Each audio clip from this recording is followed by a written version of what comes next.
caso que probablemente conozcan por la película Spotlight de John Giovanni, que alcanzó su máxima notoriedad en 2002, cuando se supo que había abusado sexualmente de más de 130 niños en Boston, y que desde la institución se le había cambiado de parroquia en parroquia nuevamente, sabiendo lo que ocurría y después de recibir tratamiento por la pedofilia. Hay que entender que lo que victimológicamente y criminológicamente se denomina victimización sexual de menores, desde el punto de vista canónico y eclesiástico, es entendido como la violación del sexto mandamiento: no cometerás actos impuros. Muchos obispos han afirmado entender los abusos sexuales como una falta moral o un pecado, nunca como una forma de victimización contra la infancia, ni mucho menos como un delito. El sacerdote tenemos que entender que representa la voz de Dios para el niño. Muchas veces los abusos además se cometen en nombre de Dios y se usan objetos, simbología religiosa y creencias religiosas de la víctima. Por ejemplo, algunos de los ejemplos que nosotros hemos visto es abusar del niño ante el altar o mientras se está confesando, decir que a través de la eyaculación se traspasa a Cristo, o que los abusos son una forma de limpiar los pecados de la víctima. En clases de religión pura me había enseñado que al sacerdote lo ponía Dios en ese lugar, ni siquiera era un representante, lo ponía Dios, lo elegía. Y en el momento de ser abusado, era la única frase que estaba en mi cabeza. La mañana siguiente de abusar de mí, hizo una misa para nosotros dos. Esto fue un caso de un abuso, se fueron a la montaña de excursión y pasaron la noche allí. Entonces ocurrieron los abusos y por la mañana hizo una misa para los dos, ¿no? Y esta la víctima le generó un efecto muy grave. Tras abusar de mí me dijo que debía confesar, ¿no? Desde mi perspectiva de vivencia personal, me parece que hay cosas que son imperdonables. Y una de esas es el abuso eclesiástico. No ha habido respuesta por parte de la Iglesia, entonces llegó en un momento en el que aún no tenemos respuesta. Pero es cierto que han contactado con nosotros y, como le comentaba a Lorena, que les ha satisfecho mucho que no hayan pedido dinero, ¿no? Que es algo que nos pareció bastante horrible. Pero una de las preocupaciones era que no pasara como en Estados Unidos, donde la Iglesia quebró económicamente, ¿no? Entonces España no quería que esto ocurriera, y los maristas son un caso muy particular, porque de hecho se está estudiando en España que derivaron pederastas de España a Chile, o sea, fueron enviados aquí. Entonces esto se está trabajando también desde España, porque naturalmente es un caso muy particular y no se ha visto en otras congregaciones tan claro. Probablemente también ha ocurrido en otras congregaciones, como en el caso de los hermanos maristas. A todos, mi nombre es Carlos Isaías Carvajal, soy denunciante en el caso marista. A mí me acusó nada menos que el señor Mariano Barona, el provincial de los maristas, cuando yo tenía 13 años. ¿Quién me iba a creer de que yo había descubierto una red pederasta que comenzaba en el Instituto Alonso Ercilla, atravesaba el comedor del cardenal Raúl Silva Enríquez y llegaba hasta el Vaticano a través de Monseñor Ángelo Sodano? ¿Qué podemos hacer frente a gente tan peligrosa y tan poderosa como estos desgraciados? Esta actividad de extensión constituye para nosotros un acto inaugural de bienvenida para la nueva versión o generación del Magíster, que se inició el año 2006, la versión 14 que se está iniciando, que va a dar comienzo el día de mañana, también con una clase magistral de la profesora Pereda, contando para esta versión con, como los años anteriores, con 26 psicólogos y psicólogas que se incorporan en esta nueva promoción. El programa está orientado a generar un espacio de discusión y reflexión acerca de la contribución técnica basada en la evidencia que la psicología como disciplina está llamada a aportar en el debate nacional, en la actuación profesional, así como en la generación de leyes, de políticas públicas y de lineamientos técnicos que son esenciales para la vida social en entornos regulados jurídicamente. Las actividades de extensión que realizamos, todas ellas abiertas y de carácter gratuito, responden a un compromiso de la Universidad de Diego Portales por compartir el conocimiento y hacerlo accesible a la comunidad profesional, académica y al público en general. En dichas actividades intentamos poner sobre la mesa temas de interés público, debatiendo acerca de sus implicancias, en miras a construir una aproximación compleja que pueda responder a nuestras necesidades y a las de la realidad chilena en particular. Así, Acorde al ethos que es propio de la Universidad de Diego Portales, nuestro programa de magíster ha asumido el desafío de atender los problemas públicos que nuestro país enfrenta en el ámbito psicojurídico.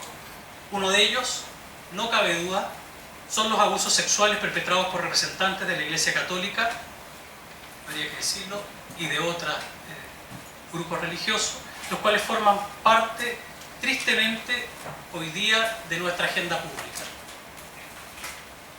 Gracias al coraje y al trabajo incansable de los y las sobrevivientes, algunos de los cuales nos acompañan el día de hoy, hemos podido conocer los horrores de un fenómeno como el que nos ocupa.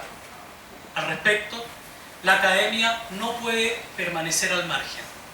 Por el contrario, tenemos el imperativo ético de generar evidencia rigurosa que permita comprender lo ocurrido y sus consecuencias, de modo de generar respuestas que logren ajustarse a las necesidades de las personas que han sufrido esta grave forma de victimización.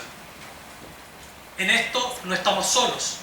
Hay académicos de enorme trayectoria que están trabajando en estos temas en diferentes países y hemos querido invitar a una de ellas para que comparta con nosotros generosamente sus conocimientos, experiencias y aprendizaje. Por eso vamos a dejar con ustedes a la doctora Noemí Pereda, licenciada y doctora en Psicología de la Universidad de Barcelona. La profesora Pereda, titular de la Facultad de Psicología de la misma universidad, dirige el Grupo de Investigación en Victimización Infantil y Adolescente, GREVIA, de la Universidad de Barcelona desde el año 2009 y forma parte de la Comisión de Abusos Sexuales a Menores en el entorno eclesiástico. Independiente e interdisciplinaria, esta comisión tiene el objetivo de colaborar y asesorar al SINDIC, Defensor del Pueblo, en los trabajos de investigación sobre abusos sexuales a niños, niñas y adolescentes en instituciones católicas en Cataluña. Junto a ello, la doctora Perea participa del proyecto de investigación denominado Abusos sexuales en instituciones religiosas, efectos en las víctimas y respuestas restaurativas, en la cual tenemos el privilegio de colaborar desde esta casa de estudio. Les proponemos que extendamos esta conferencia hasta las 18:30, más bien estamos hablando 18:45, en parte, y no por contradecir a mi distinguida colega, para poder dejar al final un espacio de preguntas que permitan elevar las inquietudes, comentarios de los asistentes. Desde ya le damos las gracias a Noemí por venir de tan lejos. Agradecemos a ustedes también el esfuerzo de estar hoy día aquí con nosotros compartiendo los resultados de su investigación. Le dejamos la palabra. En primer lugar, ¿se oye?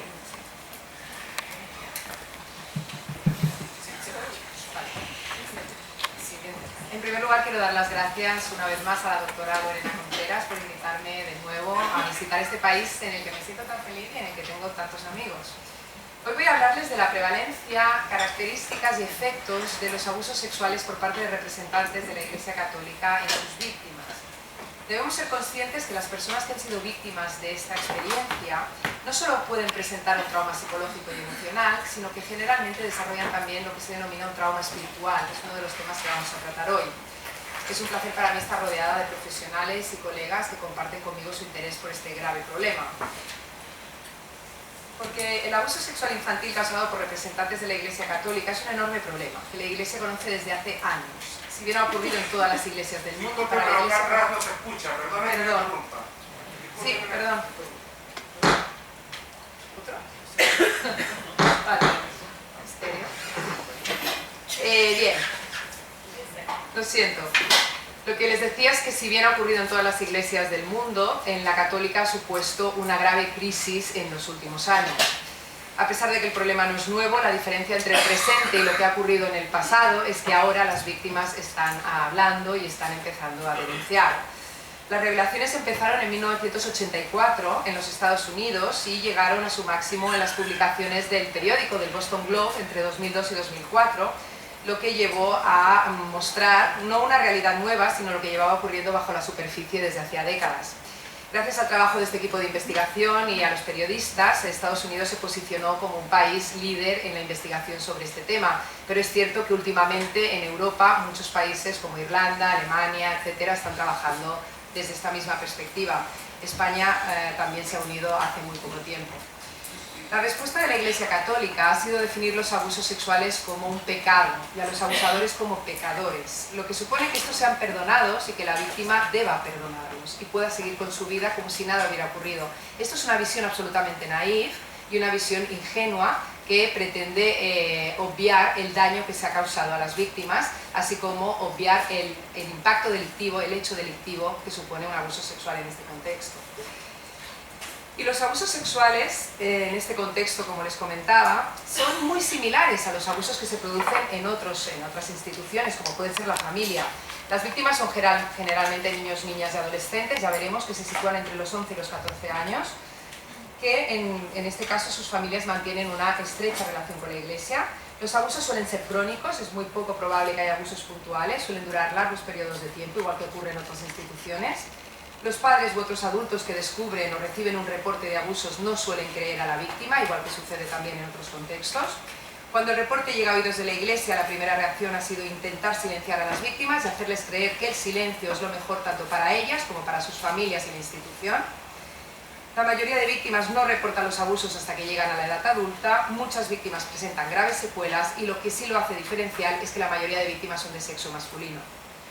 El primer sacerdote que fue acusado y sentenciado por abusos sexuales a 37 niños fue Gilbert Goff en 1984 en la diócesis de Lafayette, en los Estados Unidos. Goff fue transferido de parroquia en parroquia durante años hasta que en 1987 fue finalmente condenado. La Iglesia pagó más de $10 millones entre pactos, acuerdos y gastos judiciales hasta que finalmente se le encerró. Después vino el caso que probablemente conozcan por la película Spotlight de John Giovanni, que alcanzó su máxima notoriedad en 2002, cuando se supo que había abusado sexualmente de más de 130 niños en Boston y que desde la institución se le había cambiado de parroquia en parroquia nuevamente, sabiendo lo que ocurría y después de recibir tratamiento por la pedofilia. A este caso le siguieron los famosos estudios del John Jay College of Criminal Justice, encargados por la Conferencia de Obispos Católicos de los Estados Unidos.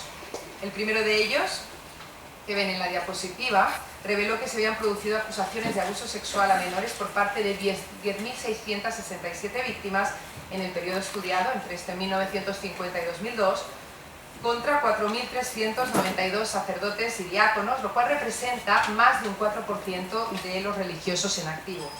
La mayoría de las víctimas, como les decía, tenían entre 11 y 14 años, es algo que se repite en muchos países, y los autores advertían de que el porcentaje de víctimas es mucho más alto, puesto que ellos solo trabajaron con casos oficiales reportados. Hay que tener en cuenta...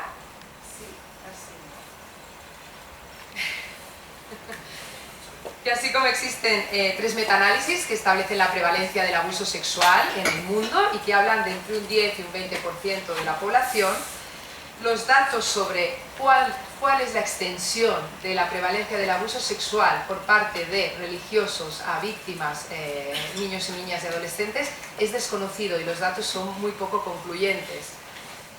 Uno de los estudios pioneros fueron el que viene en la diapositiva, llevados a cabo por cerca de 2.000 católicos practicantes de los Estados Unidos y Canadá, y Rossetti encontró que entre un 1,7% de las mujeres y un 3,3% de los varones habían sido víctimas de abuso sexual por parte de un sacerdote.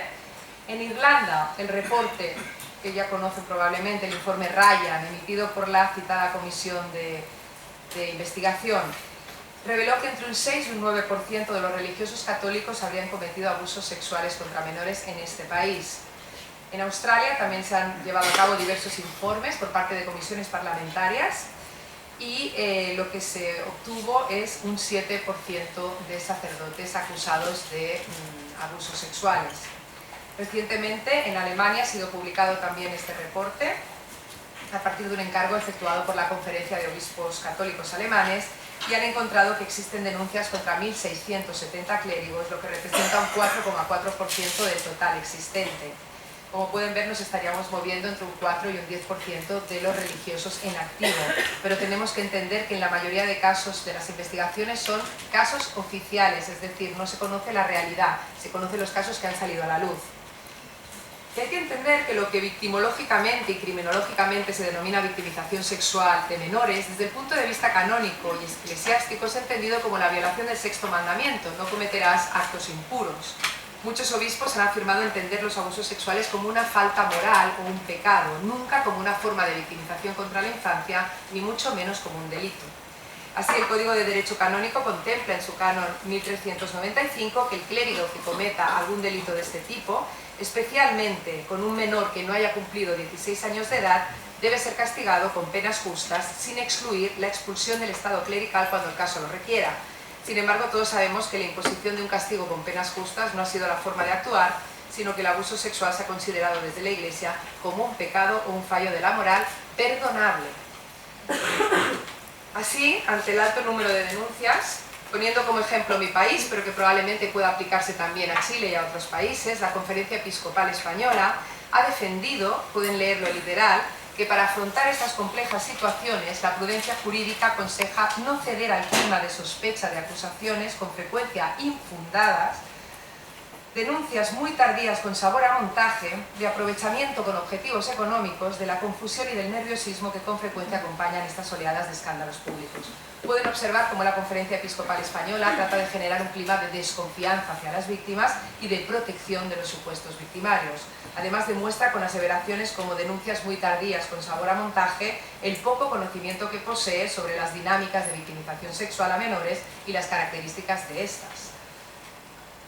Y hasta hace relativamente poco tiempo, la Iglesia Católica Latinoamericana había recibido poca publicidad internacional en este tema, pero esto está cambiando absolutamente, y en Chile más que en cualquier lugar probablemente.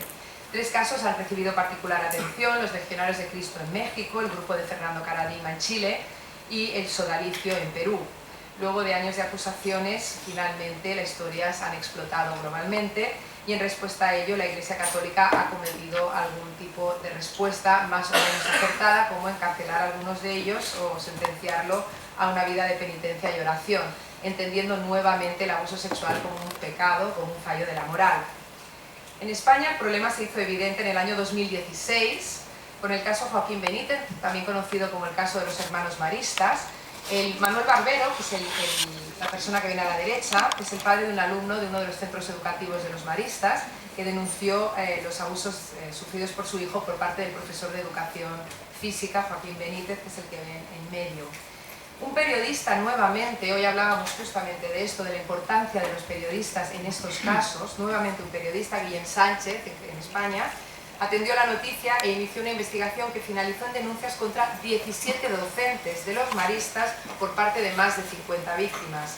La respuesta de las escuelas, ¿cuál había sido? Cambiar de centro a los acusados, manteniendo el encubrimiento durante años. Luego vinieron los casos de los jesuitas, Montserrat, etcétera, etcétera, y de hecho llevaron a esta noticia el mapa de la vergüenza de la Iglesia en Cataluña, porque hemos llegado a tener más de 100 casos denunciados. Y pueden preguntarse dónde está la reparación de estas víctimas, dónde se encuentra.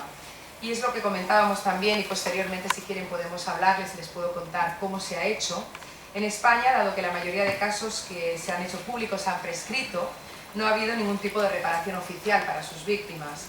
En Cataluña, el Defensor del Pueblo ha creado una comisión, de la cual formo parte, en la que un médico, un jurista y una psicóloga, que en este caso soy yo, analizamos los casos de abusos sexuales por parte de representantes de la Iglesia Católica que han prescrito, y apelamos a la orden o al obispado que corresponda para que tenga la posibilidad de reparar de algún modo a las víctimas. Luego les contaré qué piden las víctimas. Básicamente piden lo que pueden leer en la diapositiva: que se reconozcan los hechos y que se tomen medidas para que no vuelva a ocurrir. Esto es lo que quieren las víctimas: reconocimiento y protección. En ningún caso han pedido una subvención económica, a pesar de que les hemos dicho que tenían todo el derecho para pagar psicólogos, médicos, etcétera, pero lo que quieren es el reconocimiento por parte de la Iglesia y la protección de los niños que están ahora atendidos por la Iglesia. De hecho, una de las cosas que más piden es lo que pueden ver en la primera frase: que el hermano SV no continúe apareciendo como una persona valorada por la escuela. Tenemos que entender que para muchas víctimas es muy duro ver cómo los abusadores están en libros, en recordatorios, se les hace homenajes y siguen estando en la escuela a pesar de las denuncias que ha habido de abuso sexual. Y debemos ser conscientes que gran parte de las víctimas pasarán, igual que en otros sucesos victimizantes, por una fase de ira y venganza, que es a lo que la Iglesia tiene tanto miedo. Pero sabemos que esto es parte del duelo natural tras la victimización. Es una fase, y es una fase que se tiende a superar y que la víctima acaba obviando y dejando una desvinculación con el victimario. Porque realmente los deseos y fantasías de venganza están más vinculados con el desarrollo de un problema de salud con la experiencia que con un proceso adaptativo de superación de la victimización. Entonces el miedo que la Iglesia siempre nos ha explicado respecto al tema de la comisión es que hubiera este sentimiento de venganza que no hemos encontrado. No hay tanta actitud punitivista como se temía, sino que lo que hay es esta necesidad de reparación. Lo que solicitan las víctimas, como pueden ver, está recogido pues, la revelación y reconocimiento pleno de lo que pasó, el reconocimiento del daño causado por parte de la Iglesia y del abusador, la responsabilización de los hechos por parte de la Iglesia, la prevención de futuros abusos de otras víctimas, una respuesta adecuada respecto al agresor que no debe entenderse necesariamente, repito, en términos punitivos. Lo más dañino para las personas afectadas es que sigan ejerciendo su ministerio y que puedan seguir causando daño a otras víctimas. Compensación que puede ser económica o no serlo, pero que requiere que la Iglesia intente de algún modo compensar a la víctima por las consecuencias sufridas, y esfuerzos para que la víctima, y ahora hablaremos de ello, pueda restaurar su fe en Dios y su fe en la Iglesia. Pero ¿qué motiva? Me preguntaban qué motiva a los clérigos, a diáconos, a personal administrativo y a otros a permanecer callados ante este tipo de sucesos. ¿Qué es lo que hace que no hablen, ¿no? Una de las preguntas que se me ha hecho estos días es ¿por qué los testigos no explican lo sucedido? Bien, las razones que en la literatura, que en la academia encontramos son temor a confrontar la problemática o a represalias institucionales. Tenemos que entender que muchas personas están trabajando en este entorno. Falta de empatía hacia las víctimas, cosa paradójica en un entorno en los que se asume que la ética cristiana y la justicia son principios primordiales. Fanatismo entendido como una lealtad acrítica y a menudo percibida como irracional por la institución. Complicidad en los actos ilícitos previos. No es infrecuente hallar que otros testigos se encuentren también atrapados en un círculo vicioso de silencio, puesto que también han cometido actos similares. Otra causa común de complicidad pasiva son las ambiciones profesionales y las metas vocacionales. Y tenemos que entender que el pragmatismo profesional, la conveniencia de no perder un empleo, es uno de los factores que puede ayudar. Pero lo que más nos sirve desde el ámbito victimológico es la teoría de la justificación del sistema, de Jost, que lo que viene a afirmar es que las personas estamos intrínsecamente motivadas a justificar y a racionalizar la forma en la que se hacen las cosas para poder seguir creyendo en el sistema, ya sea este sistema social, político, familiar o religioso. Tenemos que defender que el sistema es justo y es legítimo. Para ello, cuando hay un acto de este tipo, no podemos creer a la víctima, porque si creemos a la víctima, deberemos replantear nuestra fe en el sistema. Así, los representantes de la Iglesia Católica y muchos de sus miembros van a defender que los abusos no ocurrieron o que las víctimas mienten para poder sostener su fe en la institución y en el sistema. Y esto es algo muy humano y muy natural, aunque nos parezca a priori difícil de entender. Hay que saber que desde la Iglesia inicialmente se dio a entender que el problema de los abusos sexuales se explicaba desde la teoría de las manzanas podridas, de las rotten apples, y que la organización no tenía ninguna responsabilidad. Sin embargo, viendo la respuesta, que ya sabemos de los casos de abuso sexual, se observa claramente su responsabilidad y que se trata de un problema de la organización y no de unos pocos individuos. Este problema, conocido como passing the trash, pasar la basura, ha sido la respuesta preferente de la Iglesia. Así, recolocando a miembros en distintas parroquias, en lugar de reportarlos a las autoridades, se ha preservado la honorable imagen de la Iglesia Católica. El problema ha venido cuando las víctimas han salido a la luz y este problema se ha hecho público. El estudio de Death nos cuenta que estas instituciones más jerarquizadas y que promueven una fuerte cultura clerical presentan el número más alto de abusos sexuales a menores. Este estatus jerárquico y la estructura de autoridad en las instituciones eclesiales facilitan el control emocional de sus miembros y el control espiritual de sus miembros. Así, entre los factores nos encontramos una estructura de oportunidad. O sea, realmente la Iglesia ha dado una estructura de oportunidad. Los religiosos tienen una gran autoridad que se ve reflejada, entre otros, en que son los únicos que pueden perdonar nuestros pecados, dada su conexión directa con Dios. Además, socialmente son vistos como virtuosos, personas de confianza, líderes de la comunidad.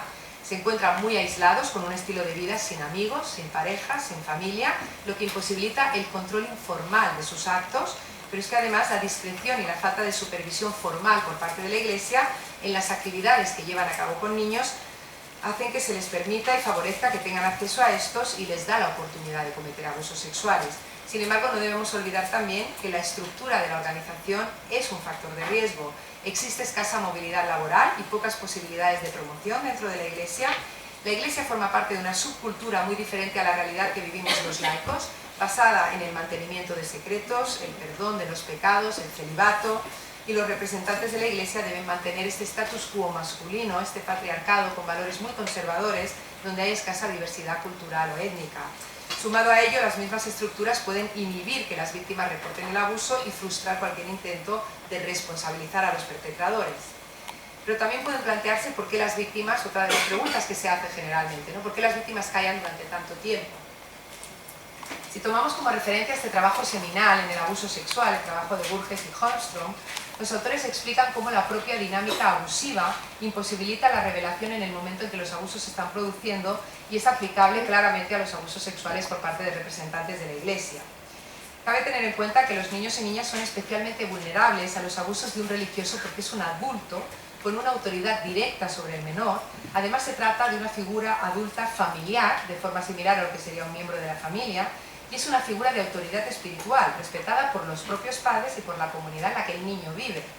Así, los abusadores pueden presionar al niño para mantener el secreto, ofreciéndole bienes materiales, dulces, pequeños obsequios, incluso dinero a cambio de su silencio, que se mantiene porque la víctima siente que también participó en la actividad, tergiversando sus valores morales, diciéndole que lo que hacen está bien, que es una relación especial que nadie entendería, muy importante cuando el abusador es un adulto de confianza de la víctima, así como aprovechándose de la necesidad de contacto humano que puede tener el niño y que se constata en la selección de aquellos casos más aislados social y emocionalmente, de aquellos casos necesitados de afecto y de atención. Como veremos en los resultados preliminares que hemos encontrado, hay una selección de niños previamente maltratados o que provienen de familias donde ha habido problemas y conflictos. El niño se encuentra aislado o tiene una necesidad de afecto importante que esta persona aprovecha.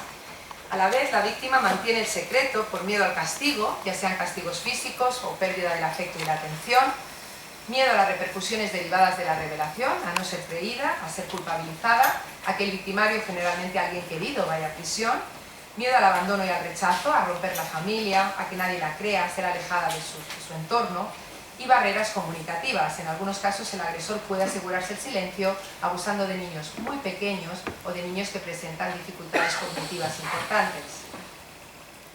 Años más tarde, el modelo de Summit defiende que el secreto que impone el victimario a la víctima, ya sea mediante la manipulación emocional, la amenaza o incluso la violencia, es al mismo tiempo la fuente de temor y la promesa de salvación.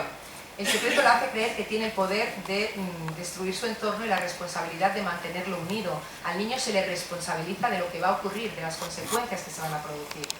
Los valores morales se encuentran totalmente alterados, puesto que mentir y mantener el secreto es una gran virtud, mientras que explicar la verdad es un gran defecto. El secreto de la relación estigmatiza, avergüenza y aísla a la víctima impidiéndole buscar ayuda. Pero no es únicamente la conducta sexual la que estigmatiza a la víctima, sino el secreto de esta relación que el niño ya ve como inadecuada, una relación que no puede ser explicada.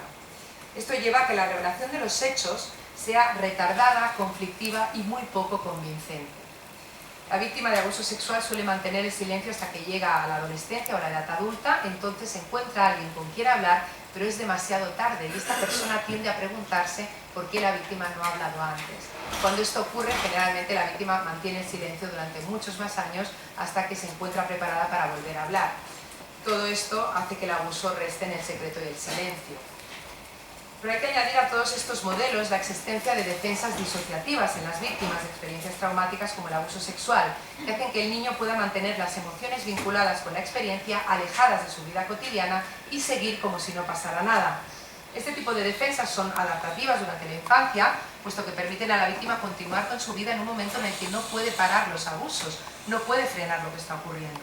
En los casos más extremos, el niño puede incluso desarrollar amnesia disociativa, serle muy difícil después poder explicar con detalle la experiencia. Así que aportar un testimonio completo y creíble, como se espera muchas veces, es muy difícil por parte de las víctimas. La disociación es un fenómeno muy frecuente en víctimas de abuso sexual, y si bien generalmente las víctimas pasan por un proceso de duelo durante la adolescencia que les permitirá conectar con estas emociones y poder hablar del abuso en la edad adulta, necesita de un periodo de maduración y reflexión personal. Cuando este periodo ocurre, generalmente en España, sé que aquí en Chile acaban de aprobar la ley de no prescripción, pero en España el delito ha prescrito y la víctima ya no puede denunciar. Esta es la imagen de un dibujo publicada por unos terapeutas, es una víctima de abuso sexual, donde muestra la disociación de forma artística. Como pueden ver, la parte de la izquierda sería la ocultación del dolor, ¿no? Sería la parte de conexión emocional, y la derecha lo que muestra la víctima al mundo, ¿no? Que es esta cara de felicidad, pero en el fondo hay una división en las emociones, en las cogniciones, etcétera, de esta víctima. Y hay que añadir el llamado efecto naming, blaming, claiming, descrito por Festiner y colaboradores en esta revista, que defiende que el sistema tiene que entender que la víctima, especialmente de delitos sexuales, le cuesta mucho poner nombre a lo ocurrido, lo que sería el naming, le cuesta mucho culpar al victimario y no culparse a sí misma, lo que sería el blaming, y le cuesta mucho revelar su victimización y testificar explicando con detalle su experiencia, lo que sería el claiming. Todo esto hace que la víctima no pueda hablar hasta muchísimos años después, e incluso en algunos casos no puede hablar nunca. Entonces tenemos que entender que esto es lo frecuente, porque cuando se entiende que lo frecuente y lo normal tiene que ser que el niño hable durante la infancia, no se está entendiendo para nada el proceso de victimización sexual. Y si entramos ya en las consecuencias de los abusos sexuales, veremos que comparten muchos de los efectos negativos que se producen en cualquier tipo de abuso sexual. Les voy a poner un ejemplo de 1 minuto para que puedan ver esta similitud. Ahí hasta luego.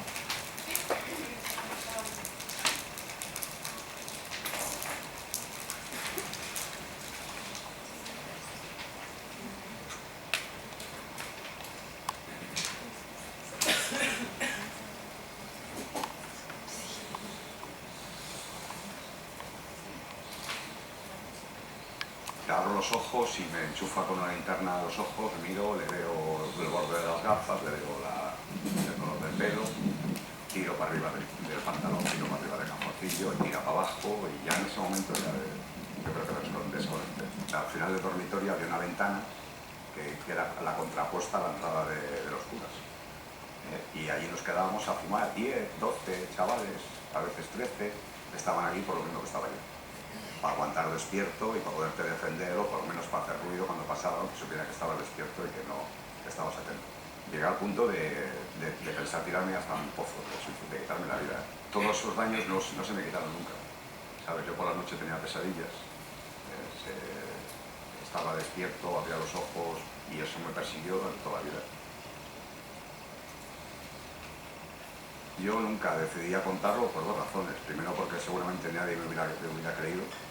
Después, porque si me hubieran creído de que en aquella época a lo mejor me hubieran metido en un psiquiátrico fácilmente. El niño se está loco, no sabe lo que dice. El tema del seminario fue bastante problemático. Y después te acostumbras a vivir con ello. Llegas a un momento que crees que eres capaz de poder con esto, que eso ya pasó, que eso está alejado de tu vida. Y la verdad que ha sido uno de los mayores errores de mi vida. No haberlo verbalizado antes y contado antes. Porque la verdad que el momento que he llegado a contarlo y a sacarlo de mí, para mí ha sido una liberación. Es una campaña que hizo Save the Children.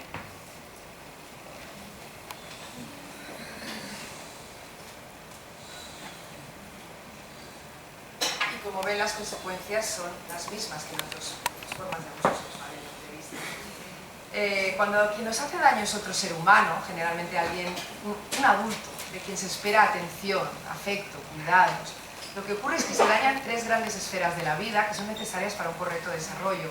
Se daña la confianza en uno mismo, lo que supone una baja autoestima, un autoconcepto negativo, la creencia de no tener valor y de no ser merecedor de afecto. Se daña también la confianza en los demás. por las dificultades que implicará para un buen mantenimiento de relaciones interpersonales, para crear una familia, para tener pareja. Y se daña la confianza en el futuro, lo que conlleva desesperanza, no se cree en el cambio ni se cree en la posibilidad de una vida mejor. Hay que tener en cuenta que esta desconfianza es muy importante para el sentimiento de espiritualidad que comentaremos posteriormente. Y todo esto lo que comporta son problemas de salud que perduran en muchos casos hasta la edad adulta, problemas vinculados a la salud general, con un mayor número de consultas médicas, dolores físicos y somatizaciones, o problemas en el área sexual y reproductiva, pero también problemas de salud mental que pueden ir desde la depresión y la ansiedad a la esquizofrenia y pueden acabar con el suicidio de la víctima. Pero junto con la atención a las consecuencias físicas y psicológicas, se debe incluir el reconocimiento de ciertas consecuencias espirituales, o lo que viene a denominarse daño espiritual. Entender cómo lo físico, lo psicológico y lo espiritual van de la mano e incluso pueden magnificarse el uno al otro, es parte de una respuesta holística a estas experiencias que de momento no se está llevando a cabo en ningún país. Porque el abuso del poder espiritual por el perpetrador es común en este tipo de abusos, es una característica clave en el abuso cometido por el clero. El sacerdote tenemos que entender que representa la voz de Dios para el niño. Muchas veces los abusos además se cometen en nombre de Dios y se usan objetos, simbología religiosa y creencias religiosas de la víctima. Por ejemplo, algunos de los ejemplos que nosotros hemos visto es abusar del niño ante el altar o mientras está confesando, decir que a través de la eyaculación se traspasa a Cristo o que los abusos son una forma de limpiar los pecados de la víctima. Se está usando toda la parte de espiritualidad de esta persona para cometer los abusos. Entonces, una primera opción que tiene la víctima es que, dado que el sacerdote abusador es un representante de Dios y una persona reverenciada y respetada por la comunidad, pues es que el rol que se espera de ellas era ser víctima de este suceso. La comunidad cree que el sacerdote no puede cometer un acto de este tipo, así que la culpa de los abusos sexuales se atribuye a la víctima. La propia víctima se culpabiliza, entiende que Dios es bueno, Dios es amor, el sacerdote es un representante de Dios, con lo cual es la víctima la que tiene que tener algo dentro que le ha hecho ser víctima de este suceso. Pero tenemos una segunda opción, que es la que lleva al daño espiritual, que es que la relación de un creyente con Dios tiene que entenderse psicológicamente como se ha descrito como una forma de apego, del apego que tenemos también por otras personas que no están vinculadas con la iglesia, como la familia. Así, muchas veces esta relación se basa en la creencia de que Dios va a protegerte cuando algo malo suceda.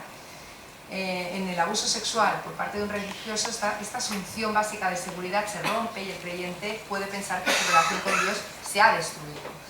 Cabe tener en cuenta que el sacerdote representa a la iglesia, así que muchas víctimas se alejan de la iglesia al haber sufrido abuso sexual, porque las señales, símbolos y rituales de la misma actúan como símbolos que lo que hacen es activar toda una serie de defectos. Esta es una frase muy potente de unos autores que me gusta, porque lo que dicen es: dado que el clero representa a Dios, a Cristo y a la Iglesia, ser violado por un miembro del clero es sentirse violado por Dios, por Cristo y por la Iglesia. Por lo tanto, la recuperación de las víctimas no podemos limitarla solo a mitigar los efectos emocionales o psicológicos, sino que también se debe atender a los desafíos espirituales que supone esta victimización. Y teniendo en cuenta que las organizaciones religiosas se dedican al desarrollo de la fe y de la espiritualidad, quien debería adquirir el compromiso de este proceso de sanación de la fe debería ser la propia Iglesia. Debería ser la Iglesia quien se comprometiera, que es lo que estamos intentando en España, a recuperar en estas víctimas la fe y la espiritualidad.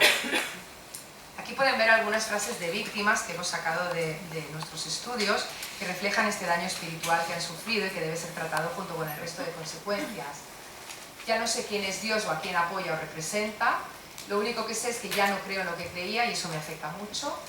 ¿Es realmente un Dios perdonador? Esto era una víctima que tiene muchísima angustia porque lo que cree es que si Dios perdona, quiere decir que perdonará al abusador si éste se arrepiente, con lo cual se encontrarán en el cielo. Fíjense que esto es un problema de daño espiritual importantísimo. Si se supone que Dios es tan bueno, ¿por qué no intervino y paró lo que estaba sucediendo? ¿Por qué no me ayudó ni protegió? Me enseñaron que las manos de un sacerdote católico eran sagradas, pero esas mismas manos abusaron de mí. ¿Cómo le das sentido a esto? A la mañana siguiente de abusar de mí, hizo una misa para nosotros dos. Esto fue un caso de un abuso. Se fueron a la montaña de excursión y pasaron la noche allí. Entonces ocurrieron los abusos y por la mañana hizo una misa para los dos, ¿no? Y esta la víctima le generó un efecto muy grave. Tras abusar de mí me dijo que debía confesar. Según algunos autores, las víctimas de abusos sexuales pueden, como han podido ver en las frases, tener dificultad para rezar, malestar con cualquier otro tipo de religión, se generaliza a otras religiones, sentimiento de vacío, conflictos constantes con Dios, incapacidad de comprometerse con los sacramentos, miedo a la muerte, ausencia de fe o de creencias y falta de tener un propósito, un objetivo vital. Entonces tenemos que entender, hay estudios en Alemania, por ejemplo, que dicen que la diferencia de las víctimas católicas es que se nos ha enseñado que solo hay una iglesia, que es la católica. Lo que ocurre con los metodistas, por ejemplo, es que si abusó de ellos un religioso metodista, pueden irse a una iglesia presbiteriana. Entonces, en los católicos esto no ocurre, porque solo hay una iglesia, y es la católica, ¿no? Entonces, en Alemania han hecho esta diferencia para ver la mayor gravedad de daño espiritual en las víctimas católicas respecto a otro tipo de víctimas. Así, pues, como pueden ver, estos son resultados de estudios cuantitativos. Como resultado de los abusos sexuales, muchas víctimas se distancian de Dios y de la Iglesia o directamente reniegan del catolicismo. Diversos estudios han encontrado que las víctimas reportan una imagen negativa de Dios como una persona, bueno, como un Dios cruel, un Dios no protector, un Dios castigador, distante y malo. Otros casos no se ven queridas por él, aceptadas, no tienen confianza en este, expresan una gran ira hacia este. También se ha encontrado que las víctimas presentan niveles inferiores de bienestar espiritual, menor confianza en el clero, una relación negativa con la existencia de un poder superior y menor implicación en prácticas religiosas y en actividades de la Iglesia. Estos sentimientos reflejan la culpa y vergüenza que sienten las víctimas, así como este sentimiento de traición y de abandono por parte de la Iglesia, ¿no? Pero puede plantearse qué se entiende por espiritualidad, porque estoy hablando, y básicamente hay muchas definiciones. Lo definen como la búsqueda de lo sagrado, la búsqueda de un objetivo, de un sentido en la vida, saber por qué estamos aquí, tener respuesta para este tipo de preguntas, quién soy, qué hago aquí, dónde vamos, ¿no? Esto sería un poco la espiritualidad, pero realmente hay muy pocos estudios que hayan estudiado los efectos de la espiritualidad y el abuso sexual. Y básicamente lo que se dice es que las consecuencias espirituales pueden tomar tres formas: conflictos con lo divino, conflictos con Dios, sentimientos de ira o abandono, como comentaba, conflictos interpersonales con la comunidad religiosa, por ejemplo, tensión religiosa con la familia o con los miembros y líderes de la Iglesia, pero también conflictos personales, conflictos intrapsíquicos, dudas religiosas, conflictos entre pensamientos, sentimientos y conducta. Entonces, realmente se generan todos estos problemas en estas tres grandes áreas, ¿no? Y las víctimas pueden encontrarse luchando con los tres tipos de conflicto a la vez, con lo divino, con la comunidad religiosa y con la confusión interna. Tenemos que entender también que generalmente las víctimas de abusos sexuales, se ha repetido en el estudio que hemos llevado a cabo también en España, fueron primero a la Iglesia, no a ninguna autoridad jurídica ni legal, se dirigieron a la Iglesia. Y de la Iglesia la respuesta fue el silencio y el abandono. Entonces este daño aún se ha incrementado más con estos hechos. A esta lista podemos agregar el sentido traumático de traición, como les digo, ¿no? Porque al ir a la Iglesia, al volver a la Iglesia para buscar la respuesta, se les traicionó en su confianza. Porque el daño espiritual no es solamente una consecuencia del abuso sexual, sino que en algunos casos la espiritualidad es una variable que media entre la experiencia de abuso sexual y el desarrollo de problemas psicológicos. Así tienen este estudio, el estudio de Gold, que encontró en una muestra de 101 adultos víctimas que a mayor espiritualidad, definida como la creencia y la fe en Dios o en un poder superior, menor depresión y mayor crecimiento postraumático tras el abuso. Entonces no tenemos que entender la espiritualidad solo como una consecuencia, sino que es también una mediadora. Tener espiritualidad, tener fe, mantener esta fe, ayuda a no tener luego problemas psicológicos vinculados a aspectos tan emocionales. Entonces es realmente importante este tema. Y si pasamos a un tema vinculado, bueno, no sé si conocen a este sacerdote. Este es Luis Zamorano, es español, pero está trabajando mucho en Chile y es de los pocos que he encontrado que está haciendo este trabajo de conexión espiritual con las víctimas de abuso sexual.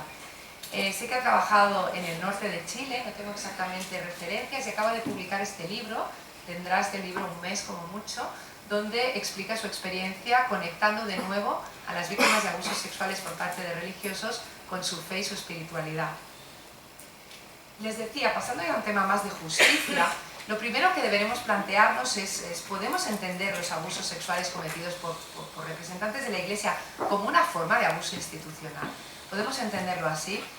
Cuando vemos cómo se define el abuso institucional, entendemos que sí. Abuso institucional se produce cuando un adulto que trabaja para una institución que implica a niños, el cuidado de niños, ya sean centros residenciales, una escuela o centros de justicia juvenil, abusa de aquellos que están supuestamente a su cargo y por los que debería velar y proteger. Ciertamente, los abusos cometidos por representantes de la Iglesia Católica nos sitúan ante un fenómeno de victimización masiva en un contexto institucional, por lo que es posible plantear la posibilidad de aplicar, ya lo comentábamos anteriormente, medidas propias de la justicia restaurativa y especialmente de la justicia transicional. En el ámbito victimológico tenemos que entender que se ha pasado de una victimología en la que se atendía a las víctimas en función de lo que creía la comunidad, la sociedad en general, a lo que se ha llamado la victimología de las víctimas, que es preguntar a las víctimas realmente qué quieren, cuál es la respuesta que quieren de la Iglesia, qué es lo que desean, apartándose un poco del proceso penal, ¿no? Y preguntando más allá del castigo penal, qué es lo que requiere la víctima del sistema de justicia. Y la justicia transicional y la justicia restaurativa son enfoques que comparten esta perspectiva, ¿no? Enfoques que lo que hacen es preguntar a las víctimas sobre sus necesidades y sobre lo que realmente quieren que se haga con su caso. Con esta nueva línea de trabajo cambia la perspectiva, hay un cambio de paradigma que pasa a incluir la víctima como principal protagonista del proceso. También al agresor, pero también a la comunidad. El énfasis se sitúa en la reparación y en la resolución del daño generado. Entonces, es una opción que realmente evita la victimización secundaria y que permite dar respuesta a aquellos casos que han prescrito, que es lo que estamos haciendo en España, porque si no, las víctimas de casos que han prescrito no tienen ningún tipo de respuesta por parte del sistema de justicia. Y es cierto que el instrumento que tiene la institución, que tiene la justicia transicional, son las comisiones de la verdad y de la reconciliación, que lo que vienen a hacer es esto, intentar dar respuesta a un conflicto que se ha dado entre una víctima o más de una víctima, porque son muchísimas las víctimas que se tratan, y una institución. Entonces, esta es la forma que tenemos de trabajar en España, y el informe final que vamos a entregar, que es como el instrumento final que tienen estas comisiones, se entregará al Parlamento, igual que se ha hecho en otros países como Australia, Irlanda, etc.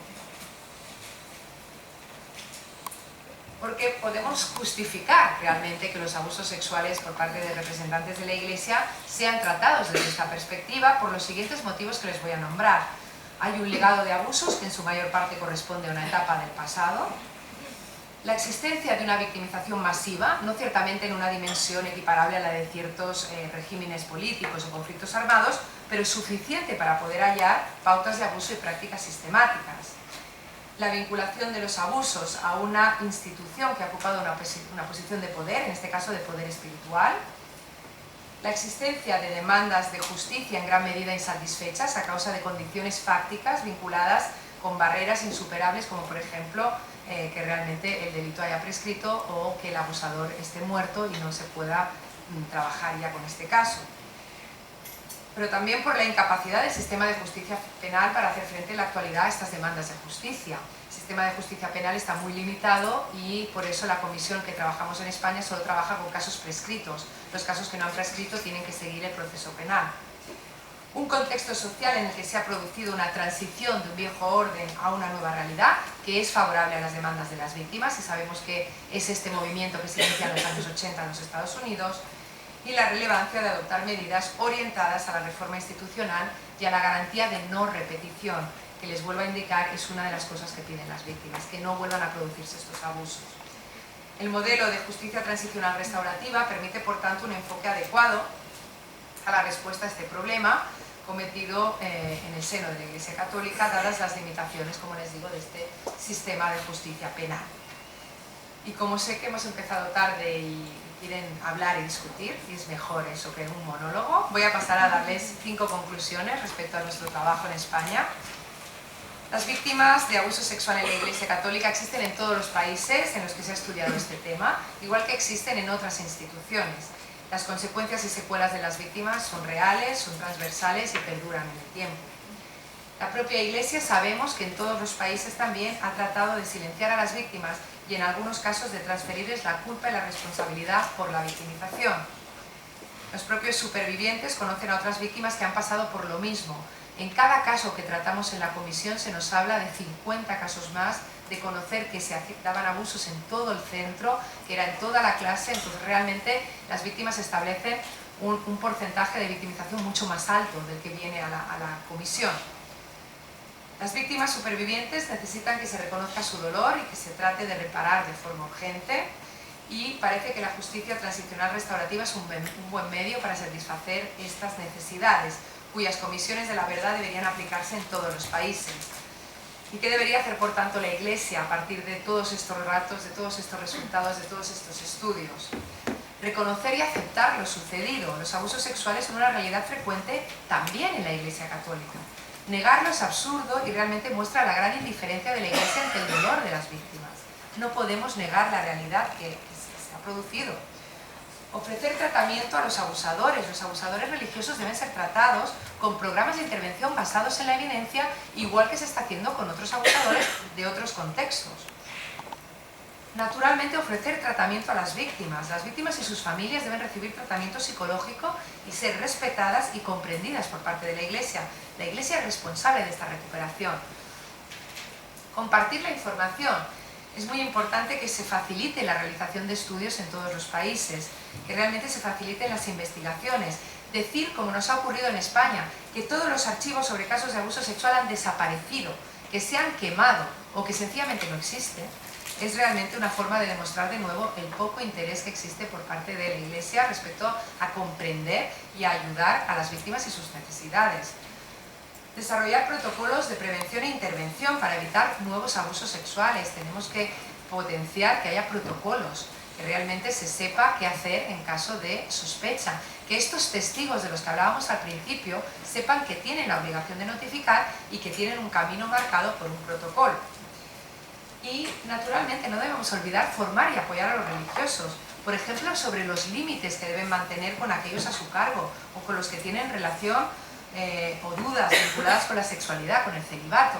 Realmente también deben recibir apoyo y supervisión por parte de la Iglesia. Se debe poder responder a todas estas dudas, se debe trabajar este tema y los límites y la sexualidad es algo que debería trabajarse y tratarse para evitar situaciones así.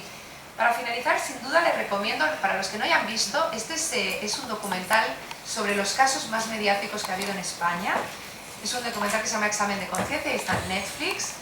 Y bueno, podrán ver un poco cómo la polémica, la controversia, que es muy parecido a lo que ocurre aquí, que hemos tenido en España con estos casos. Y luego tienen también el caso de Baltimore, seguramente lo han visto también, de Keepers.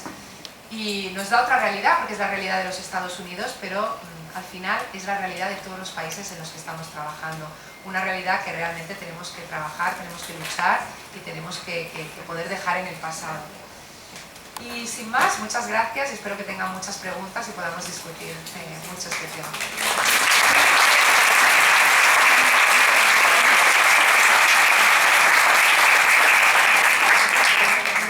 Muchísimas gracias, Noemí, por tu estupenda conferencia. La verdad es que hay mucho que ya se ha trabajado en el tema, que se ha investigado. No tenemos que inventar el hilo negro, tenemos que recoger lo que existe en el mundo, la experiencia, para poder avanzar sobre eso. Vamos a abrir ahora una ronda de preguntas. Les propongo, inmediatamente le damos la palabra, les propongo que hagamos varias preguntas. Noemí las apunta y luego las va respondiendo. Por favor, seamos acotados con las preguntas para no extendernos demasiado y que todos puedan tener la palabra. Allá atrás veo una mano, allá atrás otra. Helmut, Jaime y usted allá atrás. Partimos por esa parte. Jaime, si quieres parte tú, que ya tienes el micrófono. Hola, me llamo Jaime Concha, soy sobreviviente de abuso eclesiástico. El caso Marista acá en Chile. También me entrevistó Guillén Sánchez. Así que le agradezco. Quería plantear dos cosas bien puntuales. Desde mi perspectiva de vivencia personal, me parece que hay cosas que son imperdonables. Y una de esas es el abuso eclesiástico. para mí fue una forma de violencia. Para mí es un crimen, no algo que ocurrió en mi infancia, sino que sigue ocurriendo hasta el día de hoy. Lo he vivido yo, mis hermanos, mi madre, mis hijos, y ahora lo viven mis nietos. Creo que la Iglesia se ha comportado como una organización criminal y se sigue comportando, y me parece que los sacerdotes, dadas las características de la Iglesia que ha querido conformar un Estado monárquico, son representantes de un Estado. Y entonces cabe también preguntarse si acaso no son crímenes cometidos por representantes de un Estado a niños de otro Estado, y por lo tanto también podríamos mirarlo como crimen de lesa humanidad. Y desde mi vivencia, yo también lo viví como tortura. Finalmente creo que como crimen en evolución se ha roto el pacto social. Hay una traición no solamente al individuo, sino que a la sociedad entera. Y creo que entonces hay que mirarlo desde otra perspectiva también.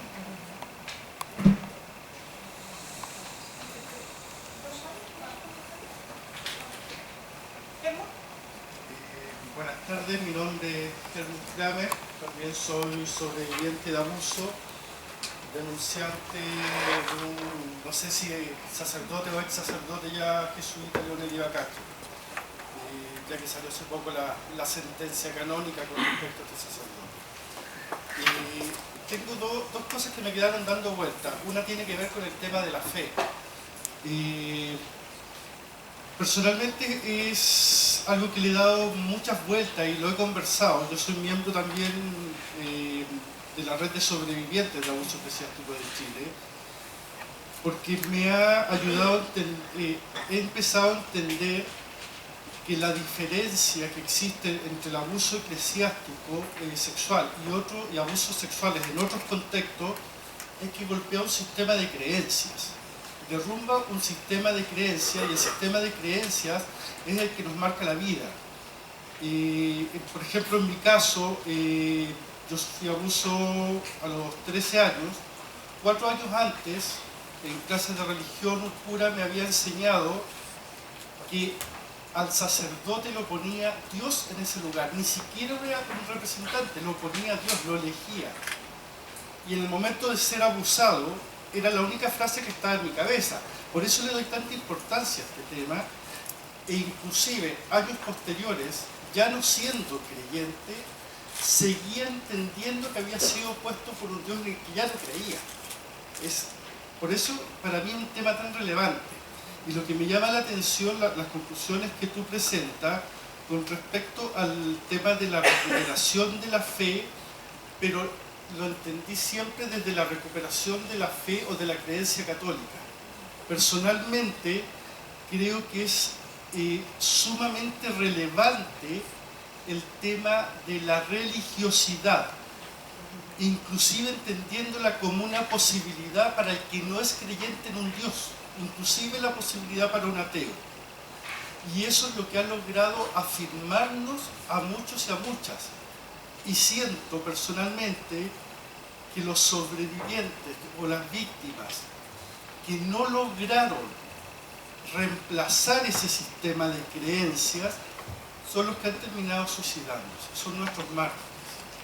Por un lado, quería plantear eso, y por otro lado, el tema de la responsabilidad de los estados. Tú dabas datos históricos sobre primeras denuncias. Yo te voy a dar el dato histórico que tenemos en Chile sobre la primera denuncia en prensa, 1904. Fue la primera vez que hubo una denuncia en prensa por abuso. Fue un día 26 de diciembre, un niño le cuenta a su padre cómo había sido abusado por el sacerdote del colegio. Salió a la prensa porque su padre en ese momento era un exdiputado del Partido Conservador Chileno, si no hubiese pasado esto. ¿Por qué voy al tema del Estado? Nosotros en Chile sentimos que por lo menos en nuestro país el Estado ha tenido una actitud bastante ha mirado para el lado. No se ha hecho cargo. Recién el año pasado Fiscalía empieza a nombrar un fiscal que se dedique a estos temas. Las respuestas que hemos tenido por personas del gobierno frente a la solicitud de una comisión han sido de silencio, ni siquiera de negativa. Le hemos enviado cartas directamente al presidente de la República hace más de un año y su respuesta fue silencio. Por eso que hoy en día estamos avanzando en una vía que nos parece mucho más interesante y democrática, que es hacia la Cámara de Diputados de Chile. Pero en general, al ir viendo y estudiando casos, nos da la idea de que la respuesta de los estados viene de la presión de sobrevivientes que hablan, que gritan y que se empiezan a organizar. Y los cambios que han habido en la respuesta de algunas partes de la Iglesia Católica, porque no es en todos, y son cambios que recién se empiezan a ver, también responden a la misma presión. ¿Qué hubiese pasado si nosotros en Chile no nos hubiésemos organizado como red de sobrevivientes, no se hubiesen organizado los amigos maristas, no nos hubiésemos organizado los jesuitas? Sentimos que Chile seguiría siendo un festín de depredadores sexuales.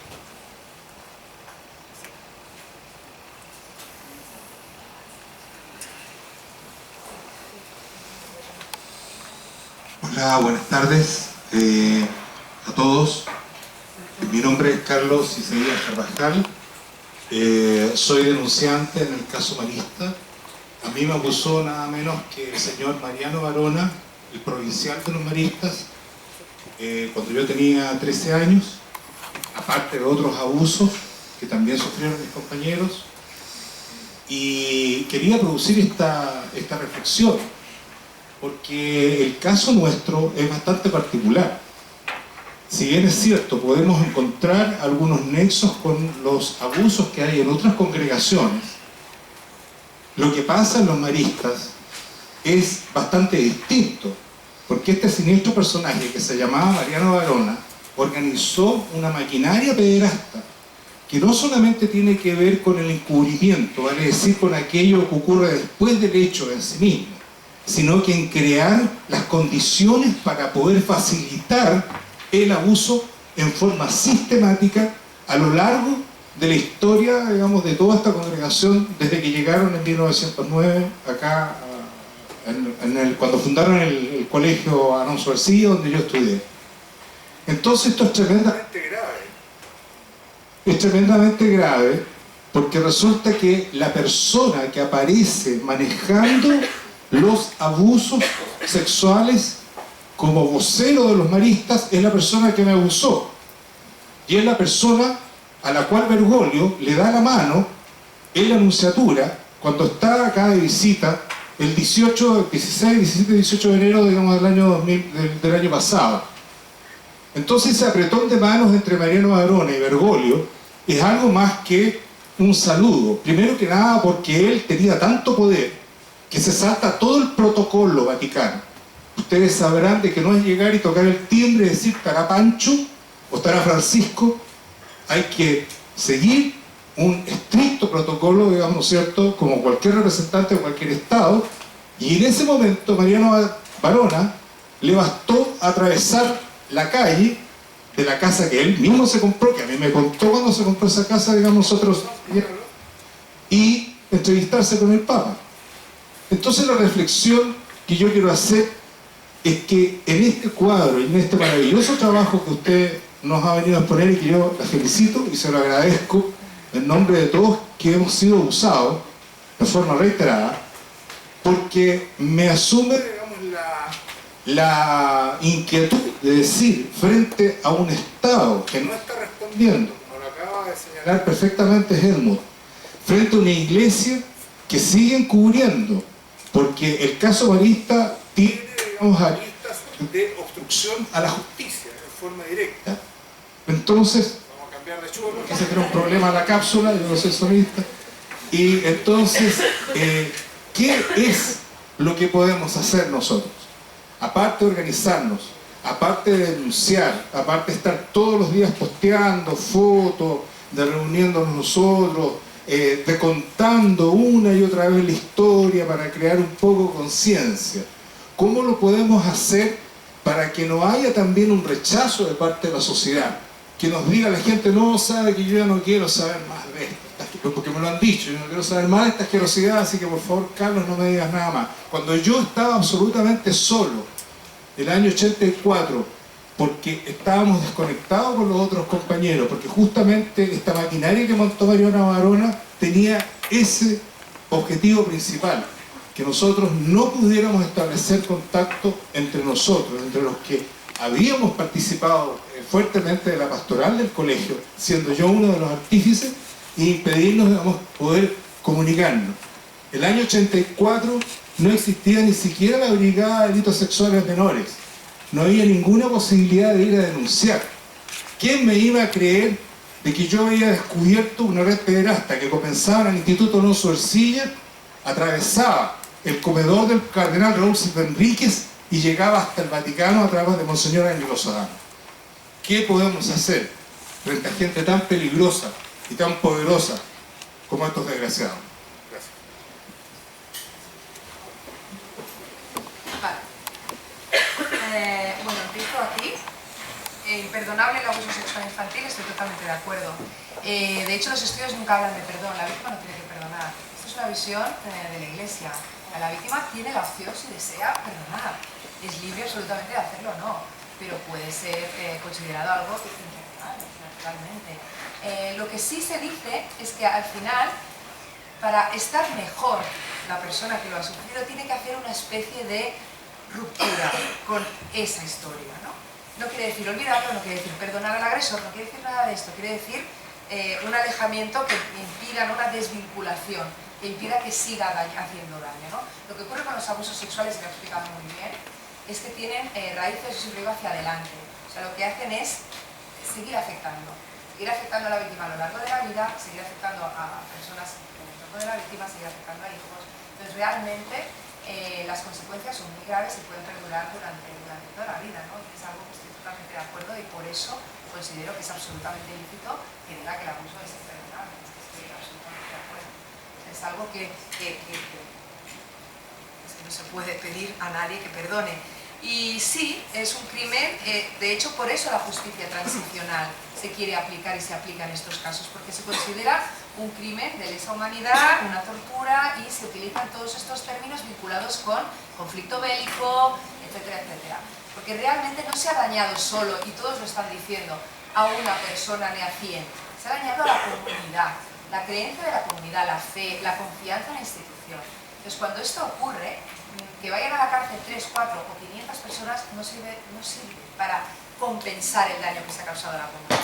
Entonces, por eso, la perspectiva de la justicia transicional, estas comisiones, que realmente se escriba un informe que vaya al Parlamento, que sea público, que se hable del dolor que ha causado, lo que pretenden es esto, de algún modo cerrar una herida que está abierta en la comunidad, no solo en las propias víctimas, ¿no?, sino en la comunidad.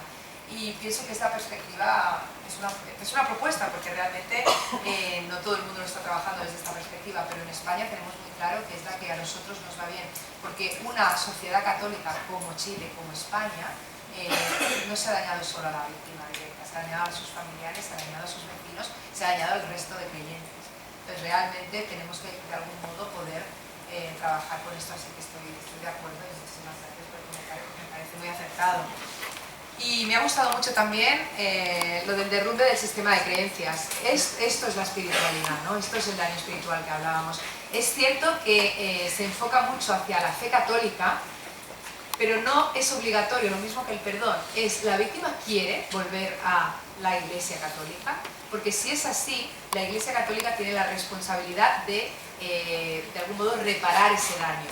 Pero puede ser la fe católica, puede ser la fe en lo que sea. O sea, realmente no estamos hablando de un daño católico, sino estamos hablando de un daño espiritual, como bien ha dicho, que generaliza todo el sistema de creencias al objetivo vital. Por eso hay mucho suicidio vinculado, ¿no? Hay estudios que lo vinculan, como bien ha dicho. O sea, si yo no sé por qué estoy aquí, si yo no sé dónde voy, Si yo no sé cuál es mi finalidad en la vida, o sea, cómo podemos, no tengo sentido vital, cómo puedo seguir viviendo, ¿no? Entonces la víctima tiene que de algún modo poder recuperar la fe en algo. Si quiere la Iglesia Católica, por eso yo hablaba de esta fe, que es la católica, tiene que tener la responsabilidad de compensarla y de repararla. Si no es la Iglesia Católica, se tiene que poder trabajar también desde, obviamente, pues, profesionales que estén preparados para ello, ¿no? Entonces sí, estoy de acuerdo. Y la responsabilidad de los estados es así, los dos lo han dicho y es así. O sea, el Estado tiene una responsabilidad en esto. Por eso las comisiones van desde el Parlamento en España. Por eso se insta desde las asociaciones de víctimas a que con los casos prescritos también se haga algo. Porque el Estado tiene responsabilidad sobre sus ciudadanos, haya prescrito el delito o no. Pero aquí hay un daño que se ha generado y que debe ser tratado. Entonces realmente estoy de acuerdo. Y sí, probablemente no sabía que la primera denuncia en prensa era de 1904, le agradezco el apunte. Realmente seguro que hay más denuncias anteriores a las que yo he puesto, ¿eh? Ahí es donde surge como la explosión, donde se hace público y donde empiezan a aparecer más casos, ¿eh? En España también tuvimos casos anteriores que se denunciaron, anteriores al 2016, pero es cierto que no fue hasta que los maristas con Guillem Sánchez se pusieron a trabajar desde el periódico cuando se hizo público. Y los maristas son un caso muy particular, porque de hecho se está estudiando en España que derivaron pederastas de España a Chile, o sea, fueron enviados aquí. Entonces esto se está trabajando también desde España, porque naturalmente es un caso muy particular y no se ha visto en otras congregaciones tan claro, probablemente también ha ocurrido en otras congregaciones como en el caso de los hermanos maristas. O sea, que se envió a párrocos, sacerdotes, etcétera, que tenían denuncias de abuso sexual en España. Entonces, el passing the trash, que a mí me encanta como expresión, porque es pasar la basura realmente, es lo que se hizo, y se hizo incluso traspasando fronteras. En el caso de los maristas, claramente. Y la idea, sí, lo único que se puede hacer para nosotros, yo ojalá tuviera una respuesta mucho más sencilla, pero es crear estas comisiones. Comisiones que puedan reparar, comisiones que sean públicas, que aparezcan en el Parlamento, las conclusiones, que realmente haya una institución gubernamental objetiva. Lo que pasó en España es que inicialmente se crearon comisiones hechas por la propia Iglesia. Entonces creo que aquí ha pasado algo similar. Claro, las víctimas dijeron, ¿cómo vamos a ir nosotros a hablar con la Iglesia cuando la Iglesia es la implicada? O sea, no puede ser que la comisión la haya creado la propia Iglesia. Entonces la comisión la creó este defensor del pueblo que nosotros llamamos, se llama síndico de agravios, y eligió, hablando un poco de cómo eligió a las personas como expertos académicos en temas de abuso sexual, nada más. Entonces realmente no tenemos conexión con la Iglesia, no hay ningún tipo de subjetividad en nuestro trabajo, simplemente estamos ahí porque somos expertos en abuso sexual infantil. Y esperamos que estas comisiones se generalicen en toda España, porque actualmente solo están en Cataluña.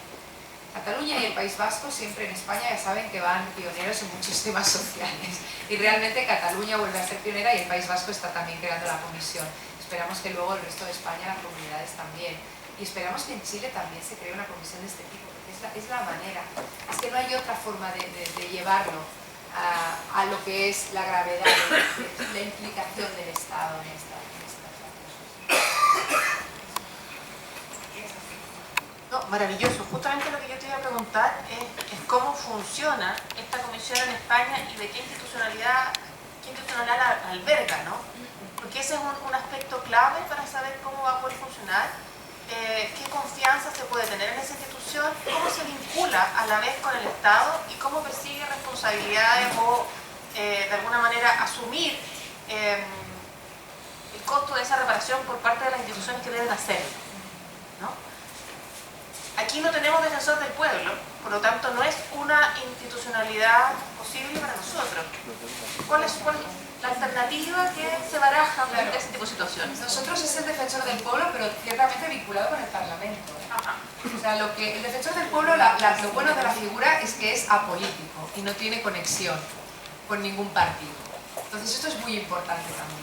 Porque si no, ya sabemos lo que ocurre muchas veces con los temas que se mezclan con política. Entonces el defensor del pueblo es apolítico. es alguien que se elige por parlamento, es el parlamento que lo elige. Entonces el parlamento dio esta orden de crear una comisión que pudiera reparar de algún modo a las víctimas de cuyos casos habían prescrito. Tengo que decirles, y es algo realmente, es muy intenso el trabajo, realmente es muy duro escuchar con detalle los relatos. Lo que hacemos es quedar con la víctima, le podemos pedir, porque hay personas que están fuera del país, y hemos hecho llamadas, pueden hacerlo de forma anónima o pueden venir y dar su nombre. Entonces lo que hacemos es entrevistarlas, valorar el relato, por ejemplo, que dijeran, bueno, pues del año 1984 tal estuve en tal escuela, que sea probable, porque también es cierto que tiene que ser algo objetivo.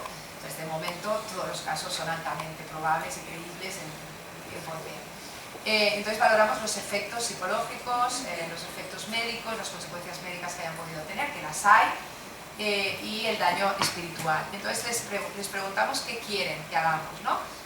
Nosotros les decimos que vamos a hacer un informe que va a ir al Parlamento, pero si quieren que aparezca su nombre, todos los casos dicen que sí, tengo que decirles también, de momento los que llevamos todos han dicho que sí, que quieren que aparezca su nombre y apellidos conforme ellos están acusando a estas personas.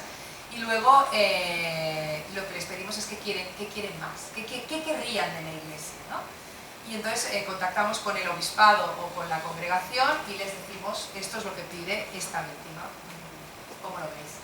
De momento estamos en la fase de pedir. No ha habido respuesta por parte de la Iglesia, entonces llegó en un momento en el que aún no tenemos respuesta, pero es cierto que han contactado con nosotros y, como le comentaba a Lorena, que les ha satisfecho mucho que no hayan pedido dinero, ¿no? Que es algo que nos pareció bastante horrible. Pero una de las preocupaciones era que no pasara como en Estados Unidos, donde la Iglesia quebró económicamente, ¿no? Entonces España no quería que esto ocurriera y lo que han hecho es, bueno, intentar silenciar. Al ver que no era dinero lo que pedían mayoritariamente, que como mucho lo que pedían era, por ejemplo, que se les pagara el psicólogo que habían pagado, que se recuperaran estos gastos, pero esto ha sido un caso de todos. El resto pedía cosas como estas que les decía, ¿no? Reparación. Se han mostrado bastante proclives a ayudar. No sé si va a acabar siendo posible, también les tengo que decir, ¿eh? Hay víctimas que han pedido reunirse con los representantes, con los líderes de aquel momento, con los que tenían responsabilidad. No sabemos si nos van a permitir hacerlo. En todo caso, se haría en el propio Centro del Defensor del Pueblo, que es este lugar objetivo para la víctima, ¿no? Y los que tengo que decirles, les decía que es muy duro, pero a la vez es muy positivo, porque nosotros al final les damos las gracias y ellos, la mayoría, todos te dicen, no, ya me siento reparado en una parte, porque ha habido una institución gubernamental, aunque sea libre y objetiva, que me ha creído y que me ha escuchado. Entonces, claro, esto, ya les digo, para nosotros no hemos hecho nada. Solo les hemos dicho que quieren y que intentaremos ayudar. Pero realmente ir y hablar con el representante del pueblo, para ellos es una reparación en sí.